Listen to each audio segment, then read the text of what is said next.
Hello everybody. In our last class, we discussed about the transformation uh, formula for rotation. In the last class, we had this kind of new coordinates x prime and y prime, and the old coordinates x and y. There on the x can be represented in terms of x prime and y prime by following this scheme that x is equal to x prime cos theta minus y prime sin theta. Similarly, y is equal to x prime sin theta plus y prime cos theta. So in this fashion, we can similarly compute the expression of x prime and y prime in terms of x and y. Now over here we are going to discuss some results regarding which it is called the invariant quantities. In the last class we discussed about the rigid body motion, and what for is it called rigid body motion? Because the fact that the distance between 2 points under before and after transformation, the distance between 2 points does not change at all. The distance between 2 points before and after transformation does not change at all. Okay. And over here, this was the transformation formula that x is equal to px prime minus q y prime plus h, and y is equal to qx prime plus py prime plus k, where p square plus q square is equal to 1. So this was the transformation formula for this kind of rigid body motion. Okay, and there we can prove that the distance between 2 points does not change at all. And over here let me show you the result that the distance between 2 points is an invariant quantity. Invariant means it does not change before and after the transformation. Under this kind of orthogonal transformation, that means the rigid body motion, the distance between 2 points does not change. So what we have, you see, in place of P and Q, I have used L and M just to denote cos theta and sin theta. Over here, we can say that x is equal to L into x minus M into y plus h, and y is equal to M into x plus L into capital Y plus k. Okay, capital X and capital Y, these are the new coordinates, and small x and small y, these are the old coordinates. So we consider 2 points. One is the point P, another is the point Q.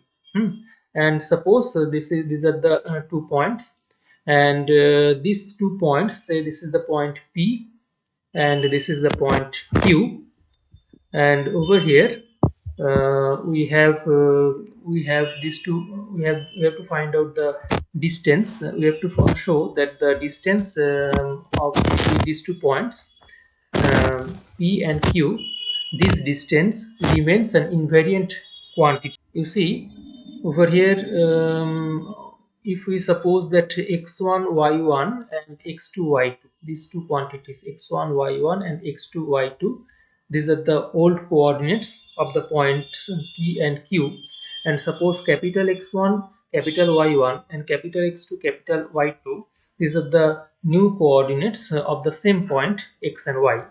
Then you see, then this x, then we can write, we can put in place of x and capital Y, we can put x1 and y1 over here, x1 and y1.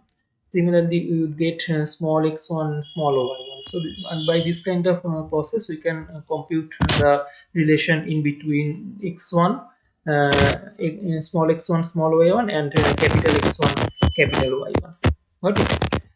Now if we put x is equal to x2 over here and y is equal to y2, then we will be able to find out the relation in terms of this x2 y2 and small x2 y2. Got it? So in this fashion we will be able to compute these two relations, and by taking this index I is equal to 1 and 2, we can get this kind of transmission formula. Hmm. So this is the process by which we can compute the transformation formula.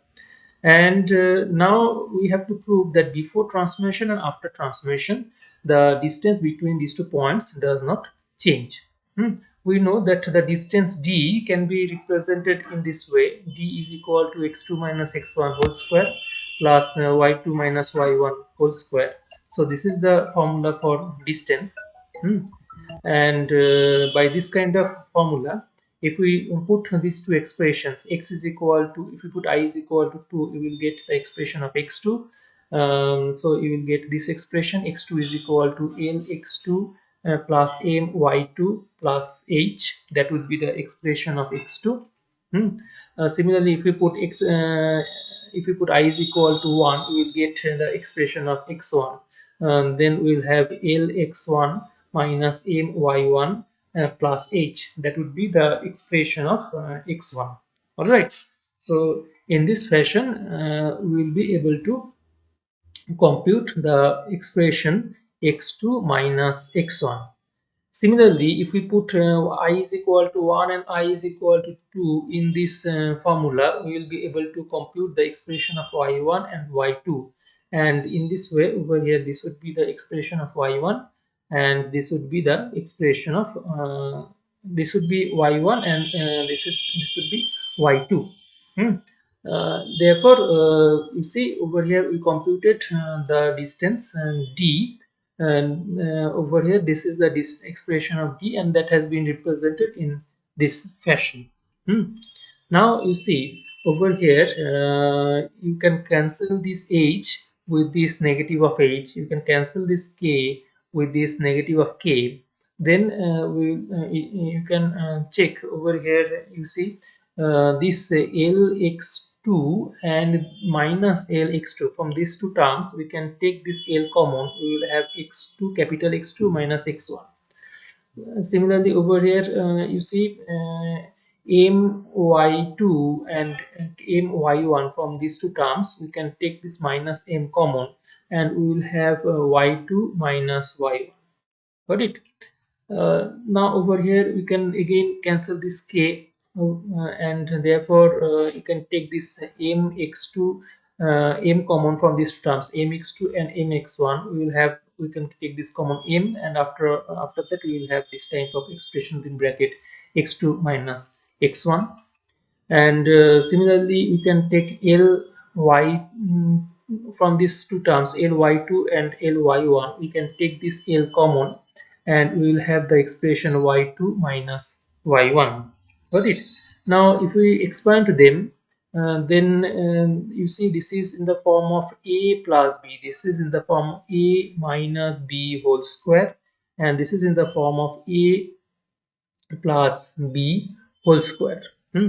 So if you expand them, you will be ultimately cancel two terms, and if you collect the similar terms, you will be able to compute this expression, that l square plus m square within can be taken common, and we will have x2 minus x1 whole square plus y2 minus y1 whole square. And you see l square plus m square, this term, this l square plus m square is equal to 1.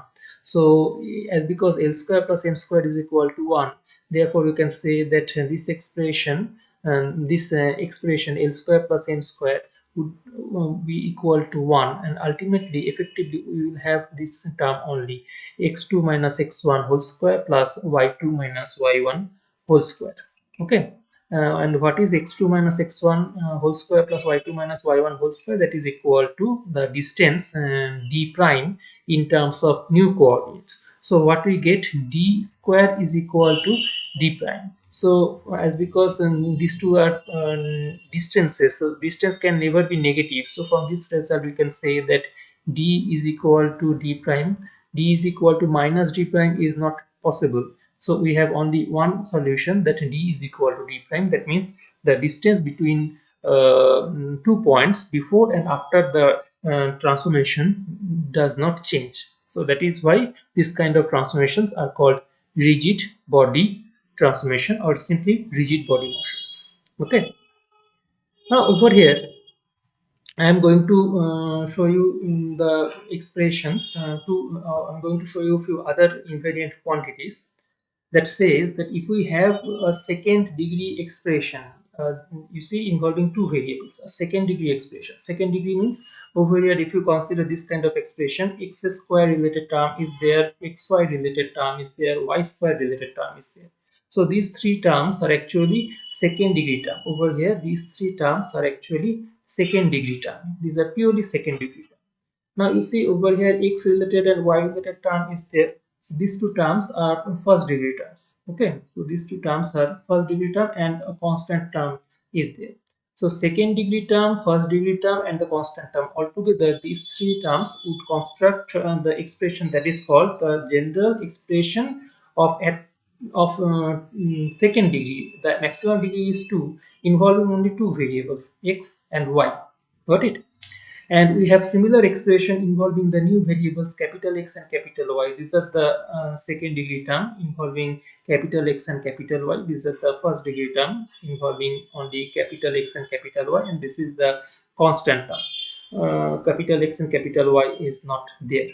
So you see over here this kind of a prime x square plus twice h prime xy plus b prime y square, that is the second degree term, and altogether this expression would construct, this total expression is a general equation, general second degree expression involving the variables capital X and capital Y. Hmm. And it says that the result says that the first kind of general expression is now converted into this second kind of general expression of second degree.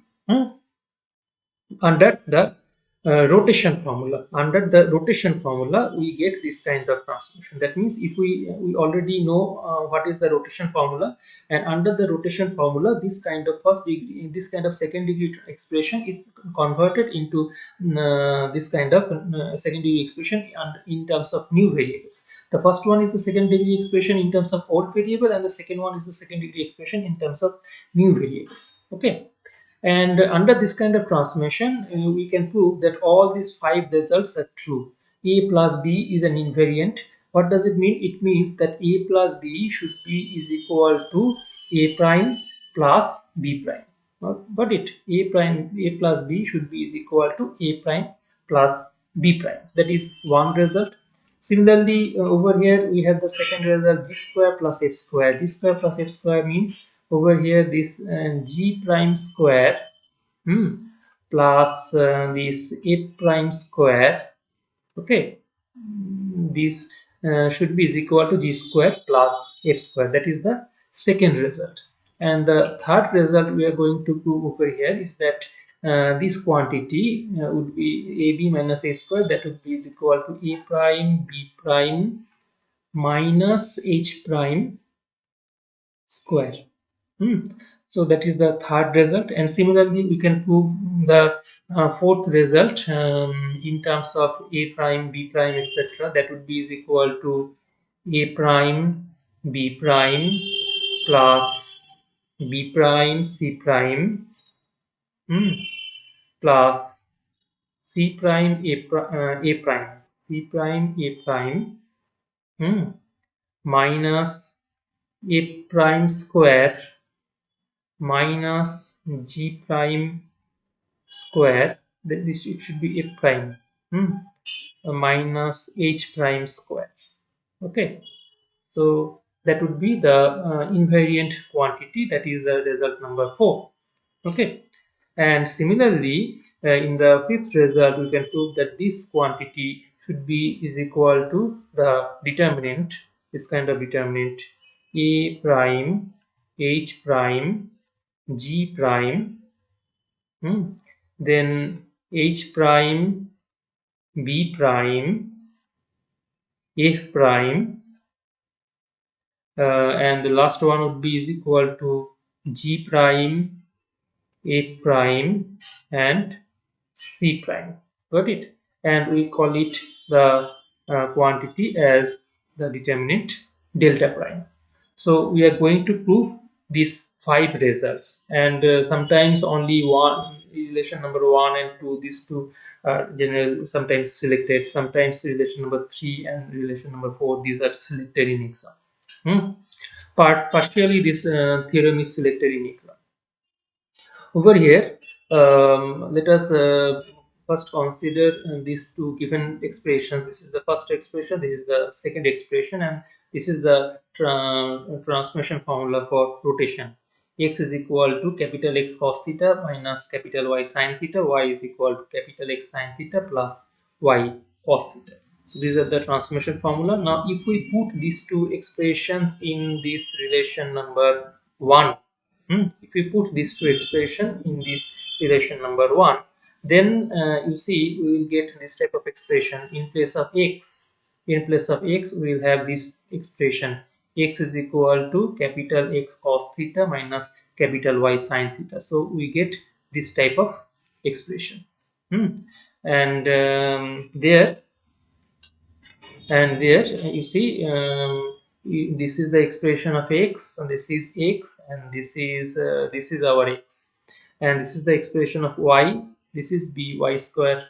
So this is expression of y, and twice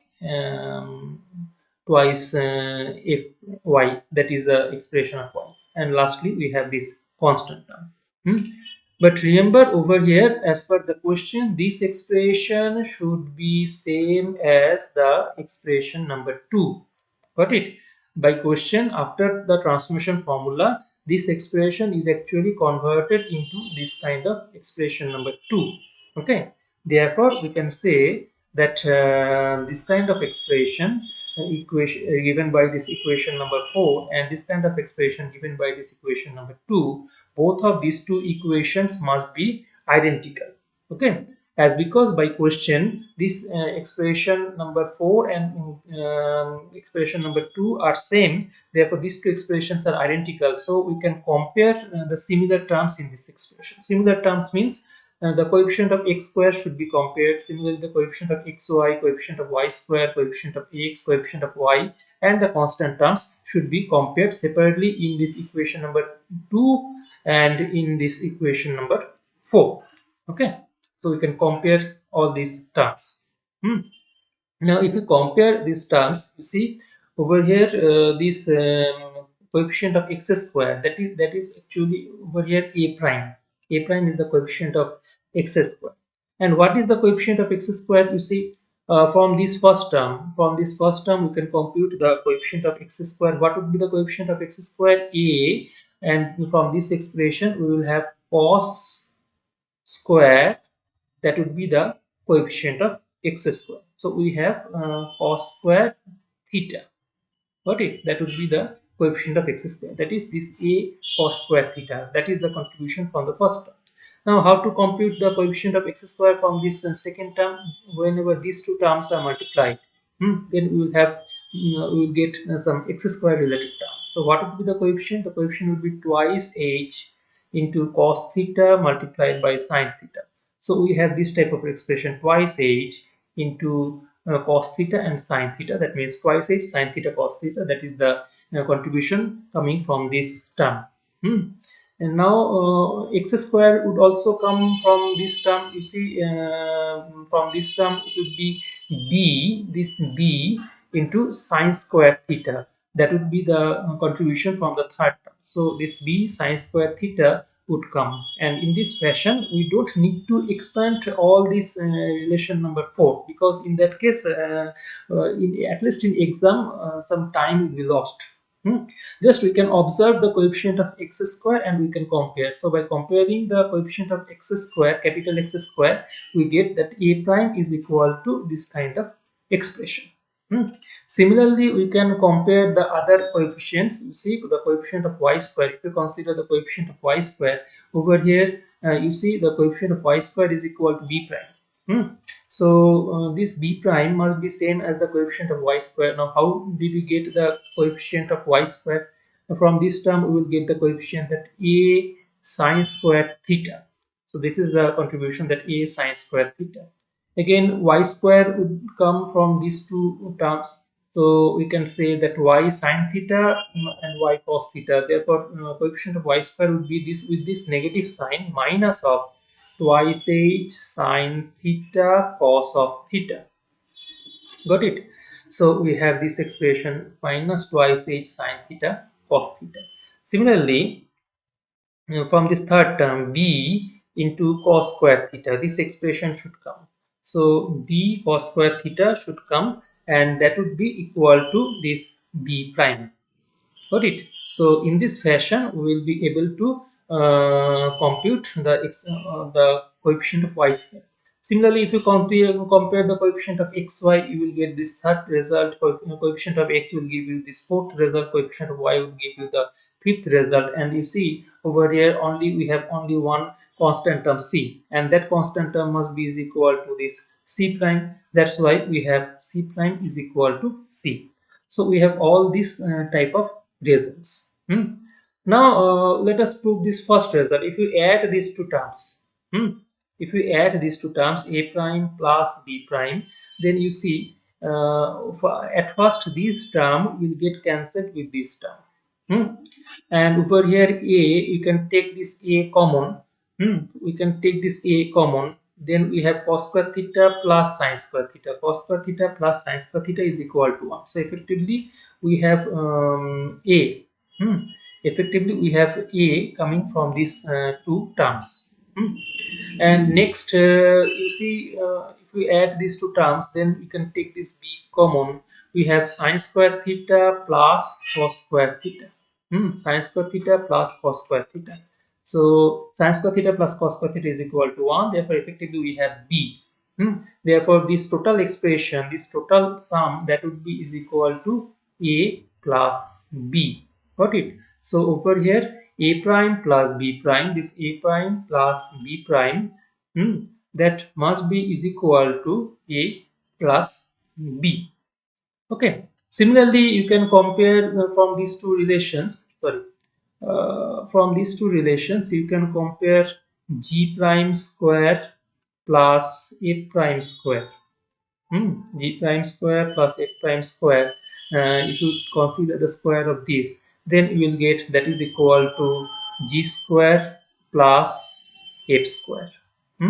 So in this way you can compute the result g prime square plus f prime square is equal to g prime plus a prime. So you actually got these two proof that a plus b is equal to a prime plus b prime, or a plus b is a constant quantity or an invariant quantity. Similarly, g square plus f square is an invariant quantity. Okay. Remember the values of a and values of b maybe is equal to 2 and 3. So 2 and 3 would be is equal to 5. But values of a prime maybe is equal to 1, value of b prime maybe is equal to 4. Individually a is not equal to a prime, b is not equal to b prime. They may differ, but altogether a plus b, that means the coefficient of x square and the coefficient of y square, their summation would be an invariant quantity. The numerical value of these two quantities, sum of these two quantities, would always be fixed. Similarly, g square plus f square would also be is equal to g prime square and f prime square. So in this way, we have proved the first two results. Now let us prove this third result, ab minus h square. Now, in order to prove this third result, we are taking this quantity a prime is equal. We are taking a prime is equal to a cos theta and h prime plus h sin theta, and b prime is equal to h cos theta plus b sin theta. Now, how to remember the expression of a prime and b prime? You see, if you consider the determinant delta, the determinant delta. What is the determinant? Determinant delta is equal to the well-known expression A H G. I generally remember this in this fashion.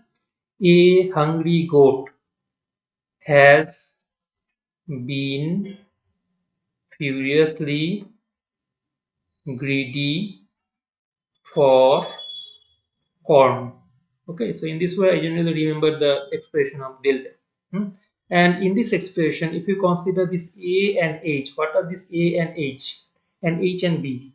Now you see, if you consider this expression, this 2 by 2, the first 2 by 2 matrix, then you will find that A and H, these are the first two the elements of the first row. Okay, and H and B, these are the elements of this second row. Okay, so in this fashion we generally compute the expressions, this kind of expression, expressions of A prime and B prime, and sorry, expressions of A1 and B1. Now in this expression, if you differentiate this expression with respect to theta, you see, then the derivative of cos theta will give us minus sin theta. Derivative of sin theta will give us cos theta. In that case, you will get the expression of A2. Similarly, if you differentiate this expression of B1, you will get the expression of B2. Okay, so in this way we get the expression of A2 and B2. So altogether we have the four quantities. The expression of A1, B1 and A2, B2. In this way we get these expressions. And what is the benefit? The benefit is that you can check. The benefit in that is that in that case we will be able to write this A prime is equal to a1 cos theta plus b1 sin theta, and this b prime would be is equal to minus a2 sin theta plus b2 cos theta. You can check it by hand. Okay, a prime would be is equal to a1 cos theta plus b1 sin theta, and b prime would be is equal to minus a2 sin theta plus b2 cos theta. I am leaving this verification for you. So we have these results, and along with that we have two different representations of h prime. What is h prime? H prime is equal to a2 cos theta plus b2 sin theta. Okay, h prime is can be represented as a2 cos theta plus b2 sin theta, and this can also be represented as minus a1 sin theta plus b1 cos theta. Minus a1 sin theta plus b1 cos theta. So in this way we can represent the expression of h prime. What is the use? The use is that this first expression, this is written totally in terms of this index 2. Okay, this is the index is over here, the index is 2, and in this second expression the index is 1. Over here the index is always equal to 1, a1 and b1. So h prime, this quantity h prime has two different representations. One is totally represented in terms of the index 2, and the second one is totally represented in terms of the index 1. And now we compute this expression a prime minus a prime b prime minus h prime square. You see, a prime b prime minus h prime square, this can be written in this way, in this kind of determinant, a prime h prime and then h prime b prime. Okay, this kind of determinant would be the expression of a prime b prime minus h prime square. Now we put the expression of a prime. This is the expression of a prime. And this is the expression of b prime, and we have a confusion regarding the expression of h prime. What expression should we put? So we don't know what would be the expression over here or over here. Now how to confirm? You see, we want to have a same kind of index in the first row and in second row. So in the first row, this index of B is equal to 1. Over here, the index is equal to 1. And similarly, over here, the index is equal to 1. Got it? That's why we are choosing this index. Index is equal to 1, involving A1 and B1. Okay, we are choosing the expression of H involving E1 and B1. We are choosing the expression of H prime involving A1 and B1. So we choose this expression and we put it over here. We put it over here. This would be the expression of H prime. And if you consider the expression over here, this is a2 and this is b2. That's why we choose the expression involving a2 and b2. Then you see we can put this expression of a2 and b2 involving a2 and b2. So in this way we resolve the fact that how to which expression should we choose for h prime. So in this way we put the expression of h prime. Okay. Now you see, in this is written in this fashion. This determinant can now be expressed as the product of two determinants. One is a1 b1, a2 b2, this kind of determinant, and second one is the determinant cos theta sin theta minus sin theta cos theta. Okay, so row into row multiplication has been used. You see a prime into cos theta plus a1 into cos theta plus b1 into sin theta will give us this expression. Similarly, a1, this if this is multiplied by minus sin theta and b1 is multiplied by cos theta, then we get this expression. Over here, if a2 is multiplied by cos theta and b2 is multiplied by sin theta, we get this expression. And finally, when a2 is multiplied by minus sin theta and b2 is multiplied by cos theta, we get this expression. So in this way, we obtain the this determinant as the product of the first determinant and the second determinant. Okay. And what is the value of this second determinant? If you expand this expression, you will get cos square theta plus sin square theta. So cos square theta plus sin square theta is actually is equal to 1. So we can write this determinant as equal to 1. So writing this product 1 or deleting that product 1, it doesn't matter. So effectively we actually have this determinant a1 b1 a2 b2, this kind of determinant.